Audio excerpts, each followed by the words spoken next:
Last week we brought you Vote from Home. Now, Vote Today, Ohio. This grassroots Get Out the Vote organization is very similar to Vote from Home.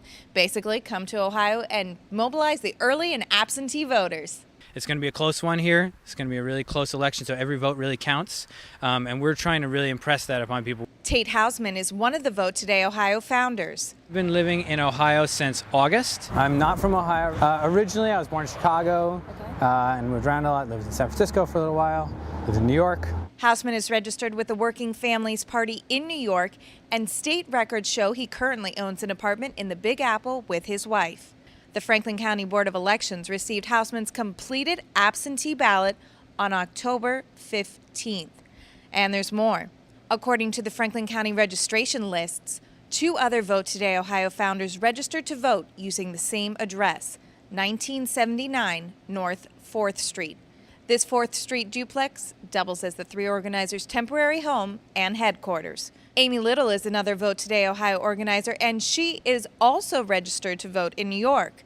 According to voting records, she's voted in New York religiously from 1996 through the presidential primaries in February. When a New York reporter called her Poughkeepsie phone number on Monday, a child picked up and said Amy was in Ohio but would return home to New York on Thursday. Yolanda Hippensteel, a third Vote Today Ohio organizer, recently moved from Massachusetts to California.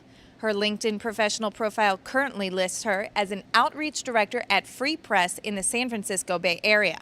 Both Hippensteel and Little were mailed absentee ballots by the Franklin County Board of Elections on October 6th. The Vote Today Ohio registrations don't stop with these top organizers. We checked through their Facebook group, I'm Going to Win Ohio for Obama, and found 7 out-of-state volunteers who registered in Franklin County as well.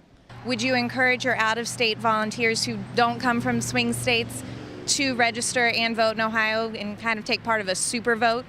No, that wouldn't make sense.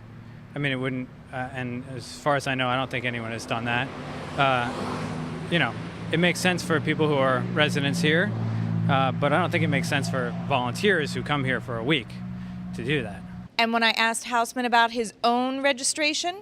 What I would say is that anyone who's in Ohio, who's living here and is a citizen here and part of the community here, should register and should get out there and should vote, should exercise their democratic rights. That's what we're here to do. As for after the election, Hausman says the life of a campaign worker isn't clear and he hasn't thought ahead that far. In Columbus, I'm Tiffany Wilson, Palestra.net, the College Network.